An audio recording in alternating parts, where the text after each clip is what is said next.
الحمد لله نحمده ونستعينه ونستغفره ونؤمن به ونتوكل عليه ونعوذ بالله من شرور أنفسنا ومن سيئات أعمالنا من يهده الله فلا مضل له ومن يضلله فلا هادي له ونشهد أن لا إله إلا الله وحده لا شريك له ونشهد أن سيدنا ونبينا ومولانا محمدا عبده ورسوله أرسل الله تعالى بالحق بشيرا ونذيرا وداعيا إلى الله بإذنه وسراجا منيرا أما بعد فأعوذ بالله من الشيطان الرجيم بسم الله الرحمن الرحيم يا أيها الذين آمنوا اتقوا الله ولتنظر نفس ما قدمت لغد صدق الله مولانا العظيم وصدق رسوله النبي الأمين الكريم وقال تبارك وتعالى في عظمة حبيبه الكريم إن الله وملائكته يصلون على النبي يا أيها الذين آمنوا صلوا عليه وسلموا تسليما اللهم صل على سيدنا ومولانا محمد وعلى آله وصحبه وبارك وسلم اللهم صل وسلم وبارك على حال محمد وعلى آل محمد. عزیزان گرامی، دور حاضر میں ہم ساری دنیا میں دیکھ رہے ہیں کہ شر اور فساد مچا ہوا ہے. نفرتیں، دشمنیاں، خون خرابہ، خود غرضی اور نفسہ نفسی نے محبت، شفقت، خیر خواہی اور باہمی تعاون کی جگہ لے لی ہے. لوگ ایک دوسرے کے خون کے پیاسے ہیں. مفاد پرستی اور خود غرضی انسانیت کا شعار بنتا جا رہا ہے. جو اسلام کی تعلیمات سے دور ہیں، صرف وہی نہیں بلکہ مسلمانوں میں بھی یہ بیماری عام ہو گئی ہے. آپ تنہائی میں ذرا سا دنیا کے حالات پہ غور کریں کہ امن کم، شر و فساد زیادہ ہے. نچلی سطح سے لے کر آپ بین الاقوامی سطح تک غور کر لیں، ایسا ہی کچھ ماحول ہے. تو اس کا سبب کیا ہے؟ تو بنیادی طور پہ اس کا ایک ہی سبب ہے، وہ ہے حب دنیا، دنیا کی محبت. کفار تو دنیا کے عاشق ہوتے ہی ہیں.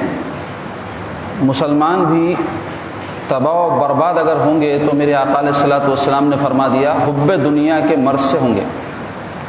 سید عالم صلی اللہ علیہ وسلم ایک مرتبہ صحابہ سے ارشاد فرمائے کہ ایک زمانہ ایسا آئے گا کہ قومیں تم پر ٹوٹ پڑیں گے جیسے بھوکے دسترخوان پر ٹوٹ پڑتے ہیں. تو صحابہ عرض گزار ہوئے یا رسول اللہ، کیا اس وقت ہماری تعداد کم ہو جائے گی؟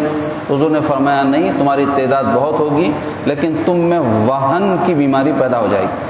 تو صحابہ عرض گزار ہوئے یا رسول اللہ یہ وہن کیا ہے؟ تو حضور نے فرمایا تم موت سے نفرت کرو گے، دنیا سے محبت کرو گے.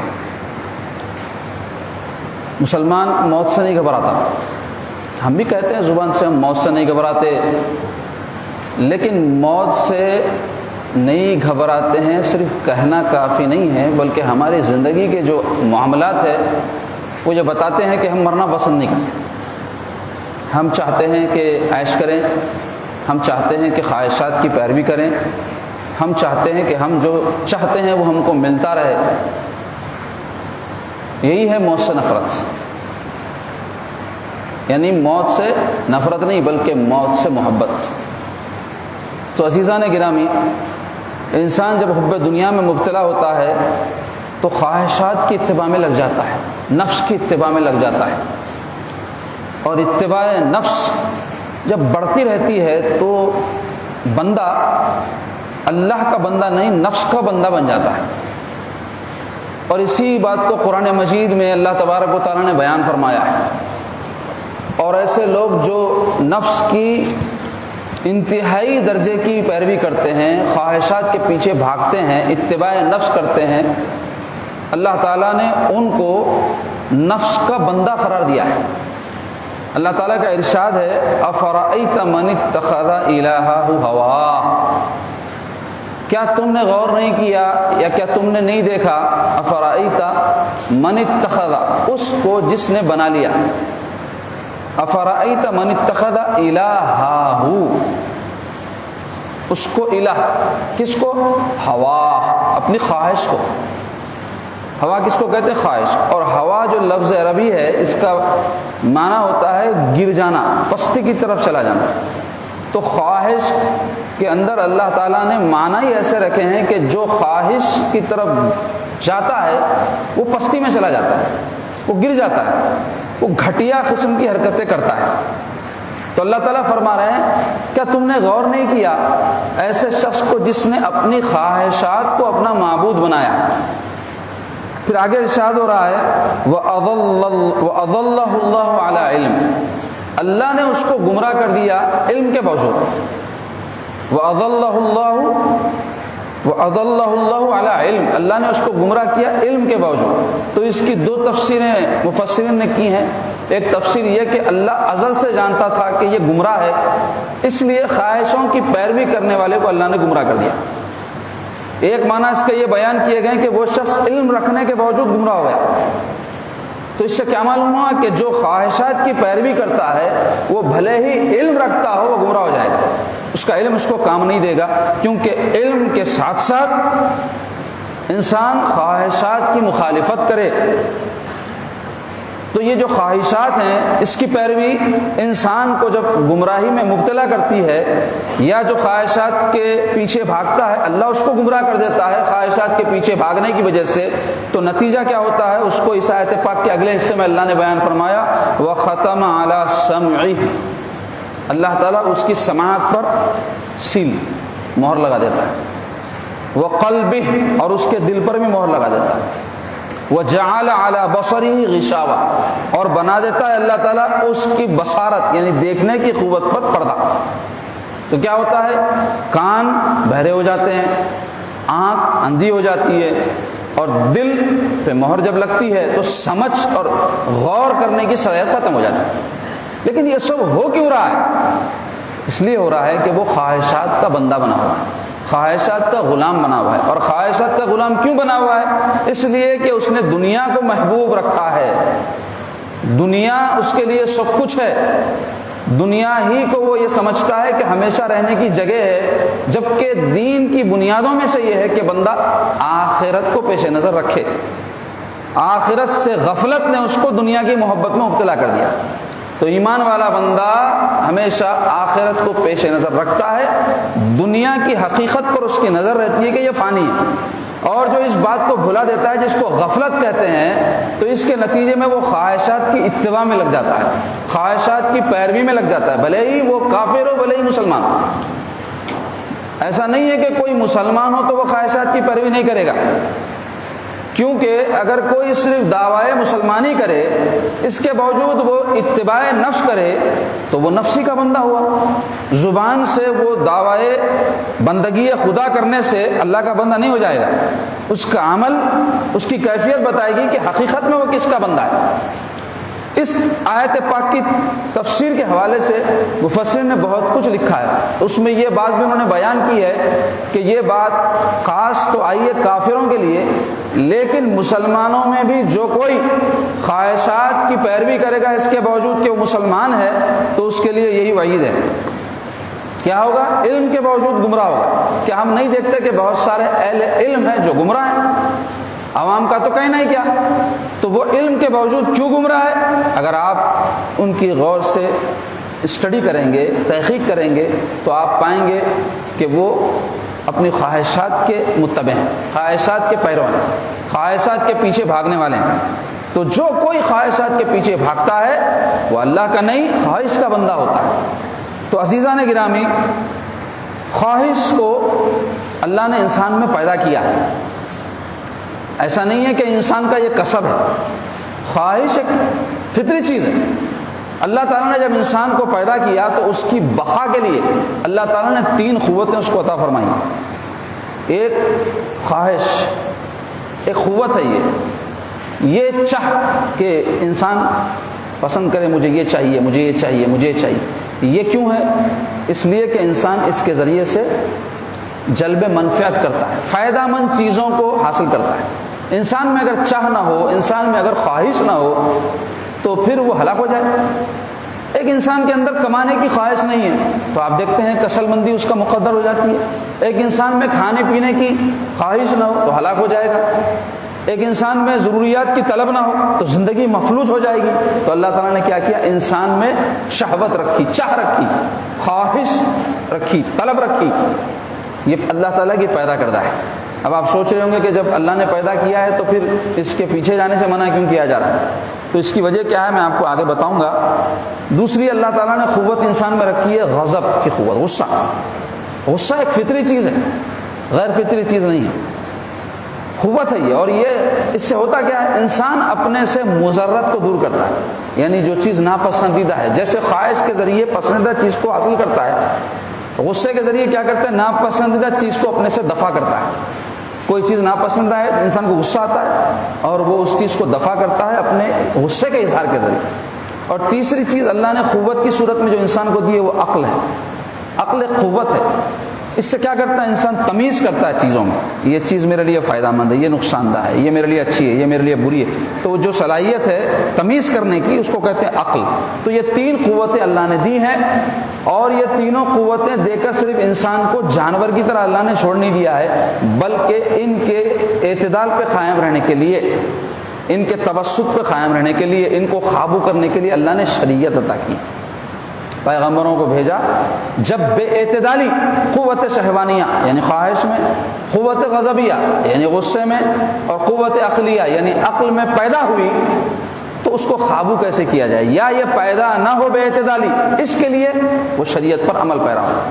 تو اس کا اعتدال مقصود ہے۔ اللہ تعالیٰ اس کے رسول یہ نہیں چاہتے کہ بندہ خواہش ختم کر لے اور بالکل زیرو ہو جائے، ممکن ہی نہیں ہے، پریکٹیکلی پاسبل ہی نہیں ہے۔ نہ شریعت آپ کا اس کو مکلف بناتی ہے، شریعت کہتی ہے خواہش رکھو، لیکن دیکھو یہ پیرامیٹر تمہارے پاس رہے، یہ تھرمامیٹر تمہارے پاس رہے، دیکھو کہ اس میں بہت زیادتی اور بہت کمی نہ ہو، اعتدال پر رہے، نہ اس درجے افراط ہو آدمی خواہشوں کا غلام ہو جائے، اور جیسے قرآن کہہ رہا ہے کہ اس کو اپنا معبود بنا لے، افرأیت من اتخذ الہہ ہواہ، کہ اپنی خواہشوں کا بندہ بن جائے۔ ایسی بھی افراط اس میں نہ ہو، اور تفرید بالکل ایسی نہ ہو کہ بندے کے اندر کوئی آرزو ہی نہ ہو، کوئی تمنا ہی نہ ہو، سارا نظام کائنات کا مفلوج ہو جائے گا، سب ایکٹیویٹیز رک جائیں گے، انسان میں کوئی خواہش ہی نہیں ہے، نہ کوئی کاروبار کر رہا ہے، نہ کوئی شادی میزبانی کر رہا ہے، نہ کھانے پینے کے لیے نکل رہا ہے، نہ کچھ کر رہا ہے۔ تو یہ تفریط ہے، اس میں اعتدال کا حکم ہے۔ ایسے ہی غصہ اللہ نے دیا ہے اپنی حفاظت کے لیے، اس میں افراط کرو گے خون خرابہ ہوگا، لڑائی جھگڑے ہوں گے، نفرتیں پھیلے گی، اور بالکل تم کو غصہ ہی نہ آئے، یہ بھی ٹھیک نہیں ہے کہ جس سے بزدل ہو جاؤ، کہ حق بات ہی نہ کہہ سکو، غلط کام کو روک نہ سکو، غلط کام کو غلط نہ کہو، یہ مطلوب نہیں ہے۔ تو اس میں کیا ہے؟ اعتدال رہے۔ تیسرے عقل اللہ نے دی ہے، اس کو صحیح استعمال کرو۔ افراط اس کا یہ ہے کہ مکاری، خود غرضی اور ایسی ہوشیاری جس کو ہمارے عرف میں دیڑ ہوشیاری کہتے ہیں، جو دوسروں کا تو نقصان کر دے، اپنا صرف فائدہ سوچے، یہ عقل اتنی عیار نہ ہو، افراط کی طرف نہ چلی جائے، اور نہ آدمی اتنا عقل میں تفرید میں مبتلا ہو کہ لوگ اس کو بیوقوف بنا دیں، اس کو دھوکہ دے دیں، اس کو جو ہے نقصان پہنچا دیں۔ تو اعتدال پر رہے۔ تو یہ اعتدال کا معیار کیا ہو، اس کے لیے پیرامیٹر کیا ہو، اس کے لیے تھرمامیٹر کیا ہو، خود انسان اپنے طور پہ طے نہیں کر سکتا، جس نے ان قوتوں کو پیدا کیا ہے وہی طے کر سکتا ہے۔ جیسے آپ دنیا میں دیکھتے ہیں، فون خریدتے ہیں، ڈبے میں سے جب فون نکالتے تو اس کے ساتھ ایک مینول رہتا، یا گھر میں فریج خریدتے، لے کے آنے کے ساتھ اس کے ساتھ ایک مینول رہتا، یا اور کوئی اشیاء جب آپ خریدتے ہیں تو اس کے استعمال کا ایک مینول رہتا۔ وہ مینول کون دیتے ہیں آپ کو؟ مینول یعنی اس کے اندر تفصیلات رہتی، یہ پروڈکٹ کی جو ہے اسپیسیفیکیشن، تفصیلات کہ اس کا کام کیسا ہے، کیسے کرتا ہے، وہ سب اس کے اچھے برے چیزیں لکھی ہوئی ہوتی ہیں، اس کو استعمال کیسے کیا جائے، کیا چیز سے اس کو خرابی پیدا ہوگی۔ تو یہ کون دیتا ہے؟ مینوفیکچرر دیتا ہے۔ کون؟ جس نے یہ فون بنایا، جس نے یہ فون تیار کیا، وہ مینول ساتھ دیتا ہے۔ تو یہ بات سمجھ میں آئی کہ جو جس چیز کا خالق ہے وہی اس کی فطرت کو اچھی طرح سمجھتا ہے۔ فون کے بنانے والا جانتا ہے کہ فون کا اچھا برا کیا ہے، فریج کا بنانے والا جانتا ہے فریج کا اچھا برا کیا ہے۔ تو پھر ہمارا اچھا اور برا کیا ہے ہم نہیں، ہمارا بنانے والا جانتا ہے۔ اس نے کیا کیا؟ ایک مینول آپ کو دیا قرآن و حدیث کی روشنی میں، اس کے احکام کو شریعت کہتے ہیں۔ تو آپ میں کیا چیز اعتدال پر رہے، کیسے رہے، وہ ساری باتیں دین نے آپ کو بتائی۔ وہی مینول ہے قرآن اور حدیث شریف، اسی کو واضح کر کے علماء بتاتے ہیں، اسی کی تعلیم دیتے ہیں۔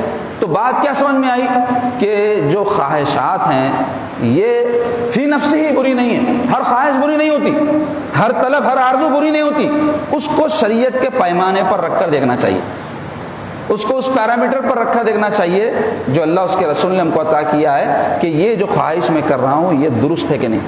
اچھا، پھر ایک بات اور اچھی طرح جان لیں، خواہشات اگر جائز بھی ہوں، خواہشات اگر اچھی بھی ہوں، تب بھی ہمارے پاس اللہ والوں کا طریقہ یہ رہا ہے کہ ہر خواہش کو پوری نہیں کرتے۔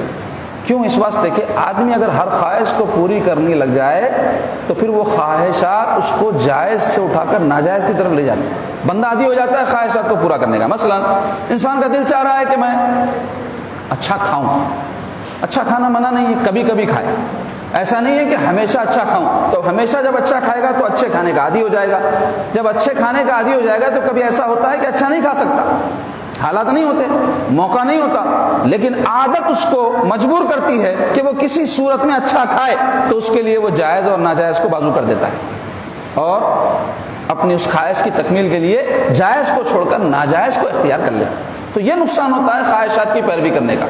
تو اس سے بھی ہمارے دین میں منع کیا گیا ہے کہ بندہ ہر خواہش کے پیچھے بھاگے۔ تو عزیزان گرامی، اتباع نفس کی پیروی یہ ایسا مہلک مرض ہے جس میں آج دنیا کی اکثریت مبتلا ہے۔ دنیا کی اکثریت بولے تو صرف غیر مسلم نہیں، مسلمان بھی۔ آپ دیکھ لیں آج مسلمانوں کا کیا حال ہے کہ ہر خواہش، یعنی خواہشیں اتنی کہ ہر ایک خواہش پہ دم نکلے، خواہشیں اتنی کہ ہر ایک خواہش پہ دم نکلے، بہت نکلے میرے ارمان پھر بھی کم نکلے۔ آپ ہمارے کھانے کے معمولات کو دیکھیں، ہمارے لباس کے معمولات کو دیکھیں، ہمارے تقریبات کے معمولات کو دیکھیں، ہماری زندگی کے جو معیارات ہیں، الحمدللہ آپ غور کریں آج کل بہت کم انسان ہیں جو بھوک سے مرتے ہیں۔ کچھ خطے ہوں گے جو ڈیولپ نہیں ہے، وہاں ایسا ہوتا ہوگا تو ہوتا ہوگا، تحقیق تو نہیں ہے میری، لیکن ایسا سنائی دیتا ہے، ایسا معلوم ہوتا ہے، ایسا بتایا جاتا ہے کہ بعض دنیا کے علاقے ایسے ہیں جہاں بہت غربت ہے، لیکن ہر جگہ ایسا نہیں ہے۔ خود اپنے آپ اطراف میں غور کر لیں، کتنے لوگوں کے بارے میں آپ نے پیدا ہونے کے بعد سے جو بھی آپ کی عمر ہے سنا ہے کہ بھوک سے مر گئے؟ میں تو نہیں سنا۔ ہمارے اطراف اکناف بھوک سے کوئی مر گیا، فاقے سے مر گیا، ایسا کچھ بھی نہیں ہے، ہمارے ملک میں ہی نہیں ہے۔ یہ سب باتیں بنائی جاتی ہیں، 3 ٹائم کا نہیں کھا سک رہا ہوں گا، 2 ٹائم کا صحیح، 1 ٹائم سے مل جاتا، بغیر کھائے مرتا نہیں کھا کر نہیں مر رہا ہے۔ تو یہ بات سمجھنے کی ضرورت ہے۔ تو انسان جو ہے اپنی ضروریات کو اور اپنی جو ہے خواہشات میں فرق کرنا سیکھے۔ آج کیا ہو گیا ہے، ہم اپنی ہر خواہش کو اپنی ضرورت بنا لیے ہیں۔ اس کے اسباب ہے کچھ، اس کے کیا اسباب ہیں وہ ہم کو پتہ جب تک نہیں چلے گا ہم اس کا علاج نہیں کر سکیں گے۔ جیسے کوئی بیماری کا کوئی سبب جب تک نہ معلوم ہو اس کا علاج نہیں ہو سکتا۔ مثلا آپ کسی ڈاکٹر کے پاس گئے، طبیعت بہت خراب ہے، انہیں آپ دیکھے ہوں گے ٹیسٹ کرواتا، تو لوگ بولتے ہیں ٹیسٹ کیوں کرا رہے ہیں بھائی، پیسے خراب کر رہے ہیں، اس واسطے ٹیسٹ کرواتا ہوں۔ انہیں سبب جاننا چاہتا ہے، آنکھ سے تو آپ کی بیماری کا سبب دکھنے والا نہیں ہے، آپ کے جسم کے اندر کس قسم کے جراثیم ہیں، کیا بیماری جڑ پکڑی ہوئی ہے، کچھ کیفیات انسان کے جسم سے بھی ظاہر ہوتے ہیں اس کے۔ مثلا کوئی آدمی کو بخار آ جائے تو پتہ چلتا ہے اندر کچھ گڑبڑ ہے، انفیکشن ہے۔ نارمل حالات میں بخار نہیں آتا، انسان میں کچھ خرابی پیدا ہو تب بخار آ کر یہ بتاتا ہے کہ ان کو کچھ گڑبڑ ہو گئی ہے۔ یا کسی انسان کو قے ہو رہے ہیں بہت زیادہ تو اس سے پتہ چلتا ہے معدہ ڈسٹرب ہے۔ لیکن بعض بیماریاں ایسی ہوتی ہے کہ اس کی علامات جو ہے اتنی واضح نہیں ہوتی، تو اس کے لیے ٹیسٹ کروایا جاتا ہے تاکہ سبب جانا جائے، وجہ جانی جائے کہ یہ کیوں ہو رہا ہے اس کے ساتھ۔ تو وہ جب سبب پتہ چلتا ہے تو اس کی دوائیں ہوتی ہیں، یہ بیماری کے لیے یہ دوا، یہ تو ڈاکٹر تجویز کرتا ہے۔ تو ایسے ہی یہ جو اتباع نفس ہے، خواہشات کے پیچھے ہمارا بھاگنا ہے، اس کا بنیادی سبب تو ہے حب دنیا، دنیا کی محبت۔ دنیا سے جو محبت کرتا ہے وہ شخص خواہشات کا غلام ہو جاتا ہے، کیونکہ وہ دنیا میں دنیا کی محبت کی وجہ سے رہتا ہے، تو چاہتا ہے کہ میری دنیا اچھی ہو۔ تو دنیا اچھی ہونے کے لیے چاہتا ہے میں جو چاہتا ہوں مجھے ملتا جائے، اچھے کپڑے ملے، اچھا کھانا ملے، اچھا گھر ملے، عیش کی زندگی ملے، یہ سارے کاموں میں وہ لگ جاتا ہے۔ تو یہ ہوتا کیوں ہے، اس کا سبب کیا ہے؟ بنیاد حب دنیا۔ اب اس کے تحت کیا ہوتا ہے، دیکھیے آپ، انسان جو ہے اثر قبول کرنے کا اگر عادی ہو جائے تو اس سے خواہشات کے پیچھے بھاگتا ہے. چل اثر قبول کرنا کیسے؟ کسی کے پاس دیکھیں انہوں بہت اچھی ڈریسنگ کرتے, دیکھتے ارے کیا زبردست ڈریسنگ کر رہے ہیں, میرے کو بھی ہونا ایسے کپڑے. کسی کے پاس دیکھے بہت قیمتی فون ہے اور میرے کو بھی ہونا ایسا. تو یہ دوسروں کا آپ اثر قبول کر رہے ہیں, آپ یہ نہیں دیکھ رہے ہیں کہ ان کی معاشی ایک لیول ہے, وہ خرید سکتے ہوں گے, یا معاشی لیول نہیں ہوگا, قرض لے کے لیے ہوں گے, دھوکہ دے کے لیے ہوں گے, بے ایمانی کر کے لیے ہوں گے, جائز ناجائز کسی بھی طریقے سے لیے ہوں گے. ہر ایک کا معاشی لیول الگ الگ ہوتا ہے, سب کے اسٹینڈرڈ لائف کے الگ الگ ہیں. کوئی امیر, کوئی غریب, کوئی بہت امیر, کوئی بہت غریب, کوئی اس کے بیچ میں. تو ہر ایک کی آمدنی ہے, اس کے حساب سے وہ لے رہا ہے, جائز لے رہا ہے, ناجائز لے رہا ہے, الگ ایشو ہے. تو ہم کسی کو بھی دیکھیں, اس کو اچھی زندگی والا دیکھیں, اس کی تمام خواہشات پوری, میری کیوں نہیں ہو رہی, میں بھی پوری کر دوں. تو یہ اثر قبول کرنے کی وجہ سے انسان جو ہے خواہشات کا غلام بنتا ہے. تو اس کے لیے ہم کو عقل استعمال کرنے کی ضرورت ہے, اور یہ بات سمجھنے کی ضرورت ہے کہ ہر چیز جس کا اثر ہمارے سامنے آتا ہے اس کو ہم کو قبول نہیں کرنا چاہیے. ہم کو یہ دیکھنا چاہیے کہ ہمارے حالات کیا ہیں, ہمارا لیول کیا ہے. اگر ہمارے پاس دولت ہو بھی, خوب مال ہو بھی, تو کیا جس چیز کو ہم چاہ رہے ہیں کہ ہم کو ملے وہ ہماری ضرورت ہے کہ نہیں؟ خواہش بھی اگر ہم پوری کرنا چاہتے ہیں تو کیا ضروری ہے کہ ہر خواہش پوری کی جائے؟ کہیں ایسا نہ ہو کہ ہر خواہش پوری کرنے کے چکروں میں خواہش کو اپنا معبود بنانا, جیسا کہ قرآن کہہ رہا ہے. تو اس کا نتیجہ کیا ہوگا؟ علم کے باوجود گمراہ ہوں گے, اور آنکھ پر, کان پر, دل پر مہر ہو جائے گی, پردے ڈال دیے جائیں گے. اللہ اس کو گمراہ کر دے گا جو خواہشات کی پیروی کرتا ہے, اور اس کا بندہ بن جاتا ہے. قرآن کہہ رہا ہے. ایک دوسری وجہ اور سبب کیا ہے؟ نفس کی شرارتوں کا علم نہیں ہوتا لوگوں کو. نفس جو ہے, انسان کی جو چاہ ہے, خواہش ہے, وہ دھوکے میں مبتلا کرتی ہے. انسان محسوس نہیں کرتا کہ یہ دھوکہ دے رہا ہے مجھے نفس. وہ سمجھتا ہے کہ بھائی یہ تو میرے اچھے کے لیے ہے کہ میں اچھے کپڑے پہنوں, یہ تو مجھے بھلا معلوم ہوگا میں اچھا کھاؤں, یہ تو مجھے بھلا معلوم ہوگا میں جو چاہتا ہوں وہ کروں. تو یہ نفس کیا کرتا ہے؟ دھوکہ دے کر, شیطان راستے بتلا کر انسان کو آخرت سے غافل کرتا ہے. دنیاوی خواہشات کی تکمیل کے لیے انسان جیے, آخرت کی طرف اس کی توجہ نہیں جاتی. اسی کو غفلت کہتے ہیں. دنیا ہی کے لیے جیتا ہے, خوب کماؤں, خوب کھاؤں, اچھی زندگی گزاروں, عیش کی زندگی گزاروں. یہ چیزیں کیا کرتی ہیں؟ آخرت سے غافل کرتی جاتی ہیں, آخرت کو بھلا دیتی ہیں. تو نفس چکر دیتا ہے. اس کے بڑے دھوکے ہیں, اس کی بڑی شرارتیں ہیں, جس کو انسان آسانی سے نہیں سمجھ پاتا. کیوں؟ اس واسطے کہ خواہش خود اس کے اندر سے پیدا ہوتی ہے نا, تو اس کو وہ غلط نہیں سمجھتا. تو انسان کو غور کرنے کی ضرورت ہے کہ جو لوگ خواہشات کے پیچھے بھاگنے والے ہیں ان کا انجام کیا ہو رہا ہے. دنیا بھی ان کی خراب ہوتی ہے, خواہشات کی وجہ سے دنیاوی طور پہ, معاشی طور پہ کمزور ہو جاتے ہیں. کیونکہ خواہش پوری کرنے کے لیے کئی لوگوں کے پاس اسباب نہیں ہوتے, قرض لیتے ہیں, بے ایمانیاں کرتے ہیں, دھوکے بازیاں کرتے ہیں, اور کئی قسم کے مسائل زندگی میں مالی طور پہ, معاشی طور پہ, دنیاوی طور پہ ان کو پیش آتے ہیں. اور پھر اگر اس میں کوئی بے ایمانی کا راستہ انہوں نے اختیار کیا تو آخرت بھی برباد ہو رہی ہے. تو نفس ایسے نقصان پہنچاتا ہے انسان کو, کیونکہ ان النفس لامارۃ بالسوء. قرآن میں اللہ تعالیٰ فرما رہے ہیں کہ بے شک نفس امارہ تو برائی کا حکم دیتا ہے. تو جب انسان خواہشوں کی پیروی میں لگتا ہے تو وہ چیز اس کو بری نہیں دکھتی. اب تیسری چیز کیا ہے اس کا سبب اتباع خواہشات کا, کہ انسان جو ہے نیک لوگوں کی صحبت ترک کر دے. انسان جیسے لوگوں میں رہے گا اس کی طبیعت ویسی بنے گی. لیڈروں کے ساتھ رہو, طبیعت میں لیڈری آ جاتی ہے. ہم کو بھی آرزو پیدا ہوتی ہے, میں بھی کہیں کا بھی کاؤنسلر بن سکتا ہوں, کیا چانس لے کے دیکھنا. نہیں بھی بنا تو کوئی وارڈ کا ممبر بن جاتا ہوں, کچھ بھی بنتا ہوں, ذرا پیرویاں کر لے سکتا ہوں, دفتروں میں جا کے کچھ بھی اپنا دھندا بنا لے سکتا ہوں. ایک خواہش پیدا ہوتی ہے لیڈروں کے ساتھ رہے, دولت مند لوگوں کے ساتھ رہے, ان کا پہننا اوڑھنا پھرنا پھرانا دیکھے تو ہمارے کو آرزو ہوتی ہے یار ان کے پاس ہے, میں بھی کیوں نہیں ہونا ایسا. تو جیسے لوگوں کی صحبت میں ہم رہے ہماری طبیعت ویسے ہی اثر قبول کرتی ہے. تو نیک لوگوں کے ساتھ رہے, چلو بھائی نماز کو, چلو بھائی اللہ کریں, اللہ کریں گے, چلو بھائی لوگوں کو واعظ و نصیحت سنائیں گے. تو نیک لوگوں کی صحبت کے یہ اثرات, جس قسم کے لوگوں کی صحبت میں رہے وہ اثرات. تو اگر ہم ایسے لوگ جو واقعتاً اللہ والے ہیں, جن کی صحبت میں رہنے سے آخرت کی یاد تازہ ہو, اللہ رسول کی محبت میں اضافہ ہو, علماء ہیں, مشائخ ہیں, متقی لوگ ہیں, اللہ والے لوگ ہیں, بھلے ہی غریب ہوں, بھلے ہی مجبور محتاج ہوں, اللہ والے ہیں, ان کی صحبت اختیار کریں. کبھی غریبوں کے پاس جا کے بیٹھنا, بیماروں کے پاس جا کے بیٹھنا, ان کی عیادت کرنا, ان کی تیمارداری کر سکتے تو تیمارداری کرنا, کچھ خدمت کر سکتے تو خدمت کرنا. یہ سب چیزیں کیا ہے؟ خواہشات نفس, اتباع نفس سے روکتی ہیں, آخرت کی طرف توجہ دلاتی ہیں. تو یہ سبب ہے انسان کے خواہشات کے پیچھے بھاگنے کا کہ وہ نیک لوگوں کی صحبت چھوڑ دے. جیسے لوگوں کی صحبت میں رہے گا اس کی مزاج ویسی بنے گی. چوتھے یہ کہ فضول خرچی کرنے کے جو لوگ عادی ہوتے ہیں وہ خواہشات کی پیروی کرتے ہیں, یعنی نئی نئی چیزیں ہونا, فضول خرچ لوگوں کو. ارے کپڑے 4 جوڑے ہیں نا, کئی کو 5واں نہیں, نیا ہے لے لو, اچھا دکھ رہا, اچھا دکھ رہا ڈال لو، یہ ڈال لو، اچھا دکھ رہا، نیا فون لے لو، چک تو بھی لے لو، ایسا ضرورت ہے الگ بات ہے، ضرورت نہیں ہے، فضول خرچی کی عادت ہے۔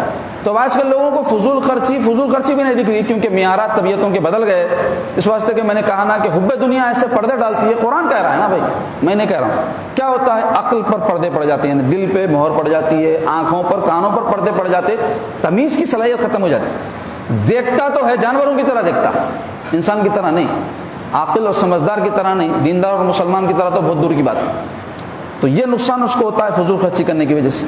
اور بیجا آسائشات بھی ایک سبب ہے، یعنی انسان کو جو جو چاہتا ہے میسر ہے، تو ہوتا یہ ہے کہ اس کو چینج کرو، بدلو، کام چل رہا نہیں دوسرا لو۔ بہت زیادہ آسائش میں جب رہتا ہے، تنگی نہیں ہوتی نا زندگی میں، تو انسان کو چیزوں کی قدر نہیں ہوتی۔ تو انسان کے پاس جب بہت دولت آتی تو اس کے پاس چیزوں کی قدر گھٹنے لگتی ہے، کیونکہ وہ سمجھ لیتا ہے کہ بھئی یہ خراب ہوا دوسرا لے لو، بنا کے کو استعمال کرتے، پھٹ گیا دوسرا لے لو، سیکھے کے کو پہنتے، ایسی چیز پیدا۔ تو آسائش بھی ایک وجہ ہے، اس واسطے کئی ایسے اللہ والے گزرے ہیں جن کے پاس اسباب ظاہری بکثرت ہونے کے باوجود زندگی کے لیول کو نیچے لا لیے تھے، سادگی کو اختیار کرتے تھے، سادگی کو پسند کرتے تھے۔ اس میں سب سے بہترین مثال ہمارے آقا علیہ الصلوۃ والسلام ہے۔ اللہ تبارک و تعالیٰ نے ساری کائنات کا اختیار آپ کو دیا تھا۔ سرکار پاک علیہ الصلوۃ والسلام فرماتے ہیں میں چاہوں تو احد پہاڑ سونے کا بن جائے اور میرے ساتھ چلے۔ جنتوں کے اندر داخلے کا مالک اللہ نے جس ذات پاک کو بنایا ہے، وہ ذات پاک کا عالم یہ تھا، فاقہ کیا کرتے تھے حضور پاک علیہ الصلوۃ والسلام۔ صحابہ اکرام کی زندگیاں اٹھا کے دیکھو، جب مال دولت کی فراوانی ہو گئی تھی، ابتدا میں تو مشقتیں تھی، مال دولت کی کمی تھی، لیکن جب مال دولت فتوحات کے بعد آ گیا، کئی علاقے دنیا کے فتح ہو گئے، انبار لگ گئے مال و دولت کے، اس کے باوجود فقیری کا یہ عالم تھا، کئی دن تک جو ہے فاقہ رہتا تھا۔ ایک شخص مدینہ شریف آیا، حضرت امام حسن رضی اللہ عنہ لنگر چلاتے تھے اور لذیذ کھانے لوگوں کو کھلاتے تھے۔ تو وہ آ کے کھانے کے بعد یا کھانا لے کر اپنا مسجد میں گیا اور بیٹھ کر کھانے کے لیے وہاں پہنچا، تو دیکھتا ہے کہ ایک شخص ہے سوکھی روٹی پانی میں ڈبا کے کھا رہے ہیں۔ تو اس کو خیال آیا ہم تو دور دور سے آ کے مدینے میں حضرت امام حسن کا لنگر لوٹ رہے ہیں، اور یہ شخص مقامی معلوم ہوتے ہیں، اس کے باوجود روکی سوکھی کھا رہے ہیں، شاید ان کو پتہ نہیں ہے، یا پھر یہاں کے لوگوں کو پتہ نہیں ہے کہ تمہارے شہر میں خود ایسے لوگ ہیں جو روکی سوکھی کھا رہے ہیں۔ تو وہ حضرت امام حسن کے یہاں جا کر کہنے لگا امام آپ تو بہت زبردست لنگر چلا رہے ہیں، ہم دور دور سے آ کے آپ کا لنگر کھا رہے ہیں، اور میں نے ابھی دیکھا کہ مسجد میں ایک صاحب جو مقامی معلوم ہوتے ہیں روکی سوکھی کھا رہے ہیں۔ تو حضرت امام حسن کو بھی حیرت ہوئی، فرمایا چلو دیکھتے ہیں کون ہے وہ۔ جب مسجد نبوی میں پہنچے اور اس نے نشاندہی کی یہ صاحب ہے، تو وہ کہنے لگے نادان یہ کیا کہہ رہا ہے، یہ میرے والد سیدنا علی ہے، یہ میرے والد سیدنا علی ہے، کہ جن کے در کا صدقہ کھا رہی ہے دنیا، اور ان کا عالم یہ ہے کہ روکی سوکھی کھا رہے ہیں۔ تو یہ کیوں اپنے لیول کو یہ نیچے لا دیتے تاکہ خواہشات کے پیچھے نہ جائیں۔ تو یہی سرکار نے اپنی امت کو تعلیم دی ہے، لیکن اس پر ان کو سختی کے ساتھ پابند نہیں کیا، کیونکہ میرے آقا جانتے ہیں کہ سب اس بات کے پابند نہیں بن سکتے۔ تو حضور نے اپنی زندگی کا ایک نمونہ چھوڑ دیا کہ دیکھو یہ میری بہترین زندگی ہے، اس لیول کو کوئی اختیار کرنا چاہتا ہے تو یہ سب سے اعلیٰ لیول ہے جو تم کو اللہ تعالیٰ کا تقرب عطا کر دے گا۔ یہ نہیں کر سکتے تو کم سے کم میری شریعت میں دیکھ لو کہ حرام کیا ہے، حلال کیا ہے، صحیح کیا ہے، غلط کیا ہے، اچھا کیا ہے، برا کیا ہے، اس کو کم سے کم معیار بنا لو اور اس کے مطابق زندگی گزار لو، تاکہ تمہاری دنیا اور آخرت دونوں کامیاب ہو جائے۔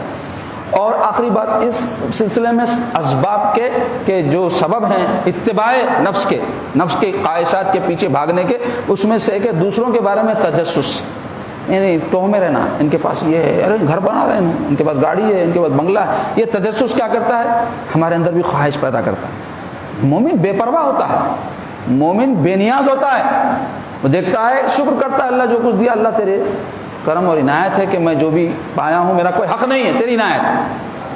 دوسروں کی زندگیوں میں جھانکنا، ان کے پاس یہ ہے، ان کے پاس وہ ہے، ہمارے پاس یہ نہیں ہے، وہ نہیں ہے، تو ایک تو حسد کی بیماری پیدا ہوتی ہے اس سے، دوسرے ہمیشہ فکر کی اور پریشانی کی زندگی رہتی کہ اس کے پاس جو کچھ ہے میرے پاس کیوں نہیں ہے، وہ میں حاصل کروں۔ تو انسان بہت زیادہ دنیا کے اندر منہمک ہوتا جاتا ہے، اپنی آرزو پوری کرنے، آرزو کرنے سے ہر چیز ملتی نہیں۔ کتنے دنیا میں ایسے پیدا ہو کے مر گئے، زندگی بھر آرزو میں ہی رہی، پوری نہیں ہوئی، تکمیل نہیں ہو سکی اس کی۔ تو انسان جو چاہتا ہے وہ ملتا نہیں، مگر اس کا یہ مطلب نہیں کہ انسان صحیح اور کوشش نہ کرے، جائز اور حلال ذرائع سے جائز اور حلال چیز کے حصول کی کوشش ضرور کرے، لیکن حرص، طمع اور نہ ملنے پر انسان نا امید ہو جائے اور کہے کہ دیکھو میں امریکہ کے ویزے کے لیے کوشش کرا، ہائے ہائے میں ریجیکٹ ہو گیا، ایسے جیسے جنت کا ویزا اس کا چھوٹ گیا۔ ارے میں تو آرزو کرا تھا کہ میری بہت بڑی بلڈنگ ہو، ان کی 5 منزلہ تھی، میری 2 منزل ہو، زندگی پوری کوشش کرنے کے باوجود ہم 2 منزل گھر نہیں بنا سکے، ناکام چلے جا رہے۔ یہ سوچ غلط ہے۔ دنیا میں اگر کوئی شخص پوری زندگی غربت کی زندگی گزارے، بغیر کھائے، بغیر پیے، بغیر اچھے کپڑے پہنے مر جائے، ایمان سلامت لے جائے، وہ کامیاب ہے۔ اور ایک شخص نے عمارتیں بنا لی، گھر بنا لیے، گاڑیاں جمع کر لی، دولت جمع کر لی، عزت و شہرت کے ڈنکے بج رہے ہیں ساری دنیا میں، جب گیا ایمان سلامت نہیں، گناہوں کا پہاڑ لے کر جا رہا ہے، تو وہ سارا مال جمع کرنا، عزت جمع کرنا، شہرت اس کو حاصل ہو جانا کیا کام دے گا؟ ہمارا دین یہی کہتا ہے کہ جس چیز کو پیش نظر رکھو وہ آخرت۔ وہ کامیاب ہوئی کہ نہیں؟ 20 مسلمانوں کو میں دیکھتا ہوں، ذرا دنیا میں ناکامی ہوئی چہرہ اتر جاتا، ذرا دنیا میں اپنی آرزو پوری نہ ہوئی سمجھتے ہیں کہ ناکام ہو گئے، دائمی ناکامی ہمارا مقدر ہو گئی۔ استغفر اللہ۔ مسلمان مال و متاع، عزت و شہرت کے جو ہے ضائع ہو جانے سے یا اس کو نہ ملنے سے اپنے آپ کو ناکام سمجھے؟ ارے یہ تو حقیر چیز ہے، مومن اس کو ٹھوکر پہ رکھتا ہے۔ اگر کوئی اس کو حاصل بھی کر لے تو دنیا سے جب جائے گا حسرت کے ساتھ جائے گا۔ مال جو چھوڑ کر جاتا ہے، جو دولت چھوڑ کر جاتا ہے، جو مکانات گاڑیاں چھوڑ کر جاتا ہے، حسرت کے ساتھ جاتا ہے۔ کیوں؟ ایک لگا ہو جاتا ہے قلبی، یہ سب چھوڑ کے جانا پڑ رہا ہے۔ تو عزیزان گرامی، اپنے نفس کی اصلاح ہر ایک کے اوپر واجب ہے، تو اس کے لیے ضروری ہے کہ وہ اپنے نفس کی نگہبانی کرے، جس کو بزرگان دین مراقبہ کہیں، یعنی ہمیشہ دیکھتا رہے کہ بھئی یہ جو چکنا دیتا رہتا ہے اس سے بچنا ہے، تو یہ پیش نظر رکھنا کہ اللہ ہمارے تمام معاملات کو دیکھ رہا ہے، ہمارے تمام خواہشات وہ جاننے والا ہے، ہمارے تمام آرزوؤں اور تمناؤں سے واقف ہے۔ کئی جائز ناجائز دل میں آتے رہتی، دنیا تو نہیں جانتی، نہیں پتہ چلتا، بہت نیک دکھ رہا ہوں گا میں، داڑھی ہے، ٹوپی ہے، چملا ہے، میرے دل کے اندر آرزویں تمنائیں آپ کو نظر نہیں آ رہی، اللہ جانتا ہے۔ ایسے ہی آپ کی کئی آرزویں تمنائیں ہوں گی جو میں نہیں جانتا ہوں، آپ کا بازو والا بازو بیٹھ کر، آپ کے اولاد، آپ کی بیوی زندگی ساری گزار کر نہیں واقف رہتی، اللہ جانتا ہے۔ تو اپنے نفس کا ہمیشہ مراقبہ، نگہبانی ہوتی رہنا چاہیے۔ ایک شخص حضور علیہ الصلوۃ والسلام کی خدمت میں آیا، حبشی غلام تھا، عرض گزار ہوئے یا رسول اللہ میرے سے گناہ ہو گیا، کہ اللہ تعالیٰ مجھے معاف فرما دے گا؟ حضور نے فرمایا توبہ کر، پشیمانی تیرے دل میں ہو، اللہ ضرور معاف کرے گا۔ جاتے جاتے پلٹ کر آیا، پوچھا یا رسول اللہ جب میں گناہ کرتا تھا کیا اللہ مجھے دیکھتا تھا؟ حضور نے فرمایا ہاں، جب تو گناہ کرتا تھا اللہ تجھے دیکھ رہا تھا۔ یہ سنتے ہی ایک چیخ ماری اور مر گیا۔ ایسی ایمان کی کیفیت ان لوگوں کے دل میں تھی، گناہ کرتے وقت اللہ تعالیٰ کے دیکھنے کا جو احساس اس کے دل کے اندر پیدا ہوا، اس نے اس کو ہلاک کر دیا۔ آج ہم کھلے عام دھڑلے سے گناہ کرتے ہیں، بلکہ عالم یہ ہو گیا کہ گناہ کو آج گناہ بھی نہیں سمجھا جا رہا، برائی کو آج برائی نہیں سمجھا جا رہا۔ کیا ماحول ہمارا پیدا ہو گیا ہے، ایک الگ موضوع ہے، میں اس پر تفصیل سے گفتگو نہیں کر سکتا اس موقع پر۔ تو اپنے نفس کا ہم کو ہمیشہ مراقبہ اور نگہبانی کرنے کی ضرورت۔ دوسرے یہ کہ محاسبہ کرنے کی ضرورت، حساب کتاب کرتے رہنا نفس کا، روزانہ سوتے وقت آج 24 گھنٹے اللہ نے مجھے دے دیے، اب کل صبح اٹھتا ہوں کہ نہیں کی، اب سو رہا ہوں، سوتے سوتے مر گیا تو کیا ہوتا کہ آج دن کیسا گزرا، میں اپنے اللہ کے حکم کے مطابق زندگی گزارا یا اپنی خواہشات کا بندہ بن کے زندگی گزارا، میرا پورا دن جو ہے کس کے پیچھے بھاگتے ہوئے گزرا؟ خالی مال دولت عزت شہرت کے پیچھے بھاگا نہیں، اپنے رب کی بھی کچھ میں نے اطاعت کی بندگی کی یا نہیں؟ یہ ہمیشہ حساب ہر انسان کو اپنے نفس کا کرنا چاہیے۔ تیسرے یہ کہ اگر پتہ چلے کہ اس نے کوئی غلطی کی ہے، مسٹیک کی کرتا ہے، انسان ہے، خطائیں ہوتی ہیں، اگر کوئی یہ سمجھے کہ بالکل انسان سے خطا نہ ہو تو یہ بات غلط ہے، تو ہوتی ہے، تو کیا کرے؟ چالان کرے نفس کو، عتاب کرے اس پر۔ اللہ والوں سے جب کوئی خطا ہوتی تو اس کو سزا دیتے تھے، کسی بزرگ کی ایک نماز کبھی قضا ہو جاتی تو ساری رات سوتے نہیں تھے، کئی بزرگان دین ایسے تھے، یہ سزا دو اس کو، دے رہے ہیں ہم، ارے ہوتا بھائی اللہ معاف کرنے والا، یہ فارمولے پہ عمل ہے، یہ نہیں کہ بھائی یہ ہوا کیسا، نہیں ہونا چاہیے۔ آپ دنیا میں دیکھتے ہیں قانون بنائے گئے ہیں، اگر کہیں اسٹرکٹ قوانین ہو تو وہاں غلطی کرنے پر سزا ملتی ہے کہ نہیں؟ اب آپ سڑک پہ جاتے ہیں، چالان ہوتا ہے آپ کو، اگر آپ قانون کی خلاف ورزی کرتے ہیں، ٹرپل رائڈنگ کر رہے ہیں یا سگنل توڑ رہے ہیں یا ہیلمٹ نہیں پہن رہے ہیں تو سزا ہوتی کہ نہیں؟ ہاں بے ایمان کوئی پولیس والا ہو چھوڑ دے گا، رشوت لے کے چھوڑ دے گا، الگ مسئلہ ہے، لیکن قانون اگر صحیح ہو اور اگر اس پر عمل ہوتا ہو تو کیا ہوتا ہے؟ سزا ملتی ہے کہ نہیں؟ تو پھر اپنے نفس کو ہم اپنی غلطی اس کے کرنے پر سزا کیوں نہیں دیتے؟ تو چاہیے کہ عتاب کریں تاکہ وہ آئندہ اس غلطی کو ریپیٹ نہ کریں۔ اور اس کے ساتھ ساتھ مجاہدہ، یہ تو معلوم ہی نہیں لوگوں کو مجاہدہ کس کو بولتے، خالی جہاد معلوم۔ حدیث شریف میں ہے کہ نفس کے ساتھ جہاد جہاد اکبر ہے، بڑا جہاد۔ صحابہ اکرام ایک مرتبہ ایک جہاد سے واپس لوٹے تو آقا علیہ الصلوۃ والسلام ان کو دیکھ کر فرمائے کہ تم جہاد اصغر سے جہاد اکبر کی طرف لوٹ رہے ہو۔ تو صحابہ گزارو رسول اللہ یہ جہاد اکبر کیا ہے، کیونکہ یہ سمجھ گئے تھے کہ جہاد اصغر کیا ہے، کیونکہ آ رہے تھے جہاد سے. تو انہوں نے فرمایا نفس کے ساتھ جہاد جہاد اکبر ہے، بڑا جہاد. اصغر کہتے ہیں چھوٹے. تو نفس کے ساتھ جہاد کو حضور نے اکبر کیوں فرمایا؟ تو اس بارے میں علماء نے لکھا اس واسطے کہ کفار کے ساتھ جو جہاد ہوتا ہے وہ موقتی ہوتا ہے، 1 مہینہ 2 مہینہ 4 مہینے 6 مہینے، اس کے بعد ختم. دوسرے یہ کہ نفس کے ساتھ جو جہاد ہوتا ہے وہ عمر بھر ہے، آدمی جب تک زندہ ہے نفس ہے اور اس کو بھٹکاتا رہتا ہے اور اپنی پیروی میں لگانا چاہتا ہے. دوسرے یہ کہ نفس کے ساتھ جو جہاد ہے اور کفار کے ساتھ جو جہاد ہے، اس میں فرق کہ کفار کے ساتھ جہاد میں کفار دشمن مقابل سامنے ہے، واضح ہے، دکھتا ہے، اب اس سے لڑتے. نفس کے ساتھ جہاد میں شیطان جو ہمارا دشمن ہے اور نفس خود ہمارا دشمن ہے، یہ دکھتا نہیں ہے، اس واسطے خطرہ زیادہ ہے.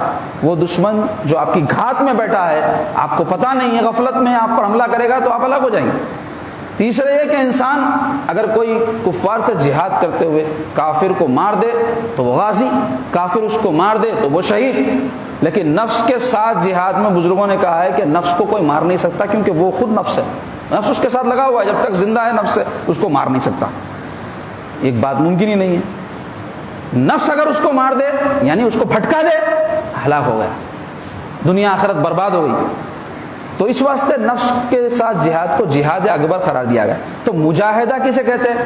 مجاہدہ کہتے کم کھانے، کم سونے، کم بولنے اور لوگوں سے کم ملنے کو، یہ مجاہدہ ہے. اور یہ ایسی چڑیا ہے جس کا پتہ ہی نہیں ہے ہم کو آج کے دور میں.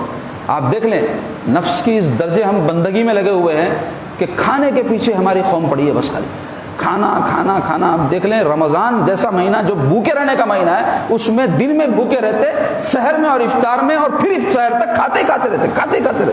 اور دعوتوں کا کیا حال ہے، ہمارے 3 4 ایک دن میں دعوت نامے ہیں بھائی رکھے ہوئے. کہاں جائے آدمی سمجھ میں نہیں آتا. اب کوئی کھانے کے خواہش مند ہے، کھانے کے شائق ہے، تو انہوں دیکھ لیتے کہ اس میں ساؤنڈ پارٹی کون سی ہے، وہاں چلے جائیں گے، وہاں کھا لیں گے. باقی دوسری جگہ السلام علیکم وعلیکم السلام ملاقات کر لیں گے، گئے تو گئے نہیں تو نہیں. کھانے کا معاملہ ایسے. اور کوئی دعوت نہیں رہی تو ہوٹلنگ. مارکیٹ میں جو چیز کی ڈیمانڈ ہوتی ہے وہ چیزیں مارکیٹ میں زیادہ رہتی ہیں. آپ دیکھ لیں کیا چیزیں زیادہ ہیں مارکیٹ میں، ہم نکلتے وقت جا کے دیکھیں، کپڑوں کے دکانیں ہیں، ہوٹلیں ہیں، حجام خانے ہیں، یہی چیزیں زیادہ ہیں کیونکہ ہماری مارکیٹ میں ڈیمانڈ یہی ہے. اور ڈیمانڈ کون کرتے ہیں؟ ہم کرتے ہیں. ہم سب کھانے پہ پڑے اس لیے ہوٹلیں زیادہ ہیں. ہم سب کپڑے پہننے پہ لگے اس واسطے کپڑوں کی دکانیں. جو چیز بکتی ہے وہی بیچے گا آدمی، جو بکتی نہیں ہے بیچے گا کیوں؟ آپ دیکھ رہے ہیں کتابوں کی دکانیں ہیں زیادہ، ہے سو بیچارے بند ہو جا رہے ہیں. پوچھو کاروبار بدل دے رہا، کیوں خرید رہے ہیں؟ پڑھ لینے کو بھی بند کرو. تو جس قوم کو ہدایت کے لیے کتاب دی گئی وہ قوم کتاب پڑھنے کی کبھی توجہ نہیں کرتی، نہ توفیق ہوتی ان. تو بتا یہ رہا ہوں کہ کھانے پہ قوم پڑی ہے یعنی اتباع نفس میں لگیں. ایسے ہی کم سونے کا حکم ہے، مطلب یہ نہیں ہے کہ آدمی جاگتا رہے دیوانوں کی طرح. عبادت کرے، تہجد پڑھے، اٹھے، رات کو گڑگڑائے اللہ کے حضور میں. تمہاری دنیا آخرت سنوارنے والی جو ذات ہے اس سے اپنا رابطہ درست کرو، یہ حکم ہے.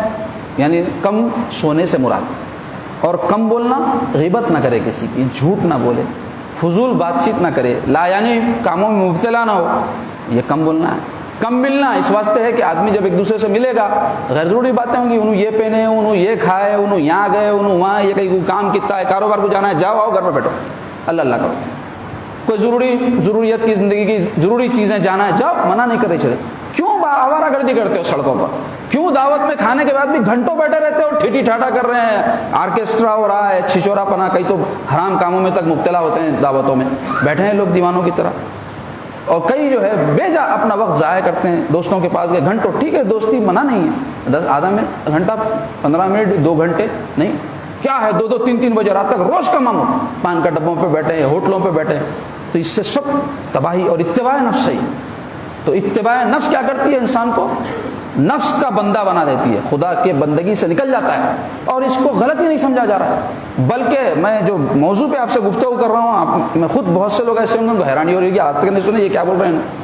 لیکن آپ غور کیجیے، تنہائی میں اپنا محاسبہ کیجیے.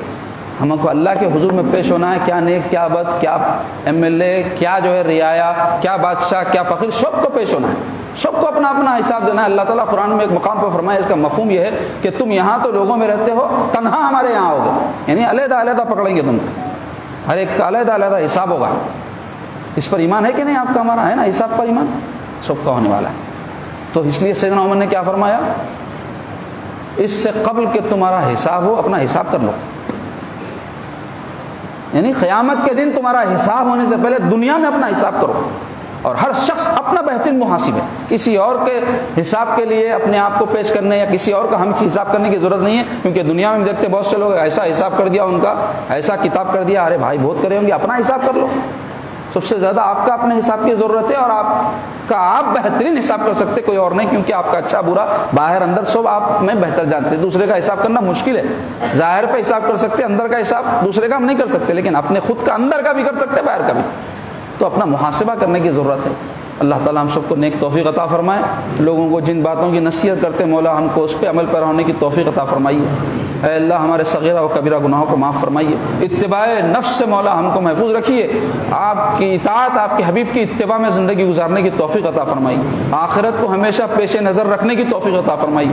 اے اللہ خواہشات نفس کے پیچھے پڑ کے ہم نے جو غلط کام کیے ہیں، جو برائیاں کی ہیں مولا آپ سے کوئی بات چھپی نہیں ہے، اس کو معاف فرما دیجئے، ہمارے نفسوں پر ہم کو قابو عطا فرمائیے، اور آپ کے حکم کے مطابق زندگی گزارنے کی، آپ کے حبیب کے حکم کے مطابق زندگی گزارنے کی توفیق عطا فرمائیے برحمتک یا ارحم الراحمین، والحمد للہ رب العالمین۔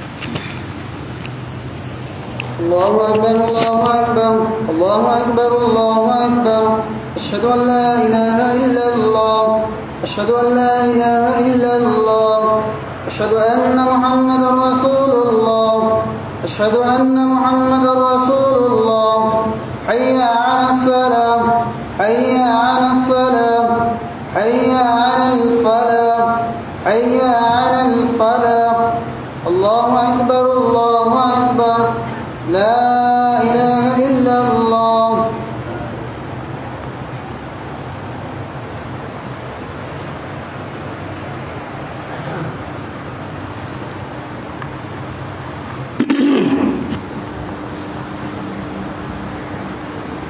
الحمد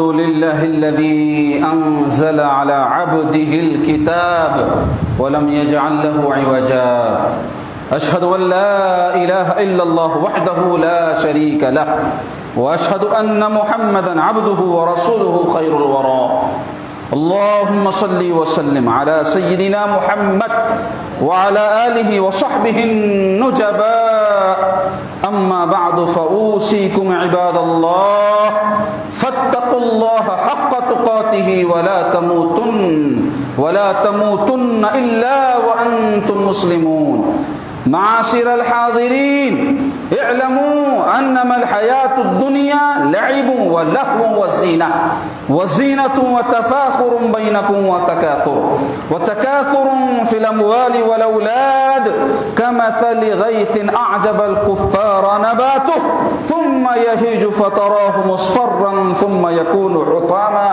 وفي الآخرة عذاب شديد ومغفرة من الله ورضوان وما الحياة الدنيا إلا متاع الغرور سابقوا إلى مغفرة من ربكم وجنة عرضها كعرض السماء والأرض أعدت للذين آمنوا بالله ورسله ذلك فضل الله يؤتيه من يشاء والله ذو الفضل العظيم بارك الله لنا ولكم في القرآن العظيم ونفعنا وإياكم منه بالآيات والذكر الحكيم إنه تعالى جواد كريم قديم ملك بر رؤوف ورب حليم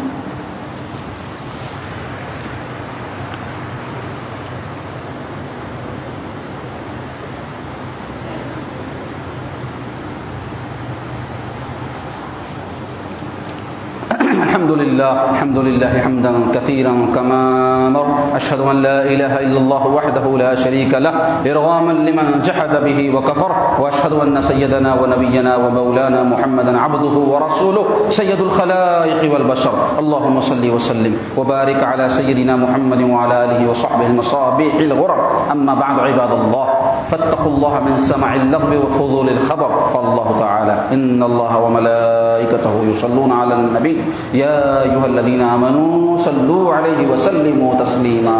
اللهم صل على سيدنا محمد بعدد من صلى وصام، وصل على سيدنا محمد بعدد من قعد وقام، وصل عليه على جميع الأنبياء والمرسلين والملائكة المقربين وعلى عباد الله الصالحين، خصوصا منهم على خير البشر بعد الأنبياء بالتحقيق أمير المؤمنين سيدنا أبي بكر الصديق رضي الله تعالى عنه، وعلى الزاهد الأواب أمير المؤمنين سيدنا عمر بن الخطاب رضي الله تعالى عنه، وعلى جامع القرآن أمير المؤمنين سيدنا عثمان بن عفان رضي الله تعالى عنه، وعلى أسد الله الغالب أمير المؤمنين سيدنا علي بن أبي طالب كرم الله وجهه ورضي الله تعالى عنه، وعلى ولده السعيدين الشهيدين أبي محمد الحسن وأبي عبد الله الحسين رضي الله تعالى عنهما، وعلى أمهما سيدتنا فاطمة الزهراء رضي الله تعالى عنها، وعلى عمه المعظمين عند الله والناس أبي عمارة حمزة وأبي الفضل العباس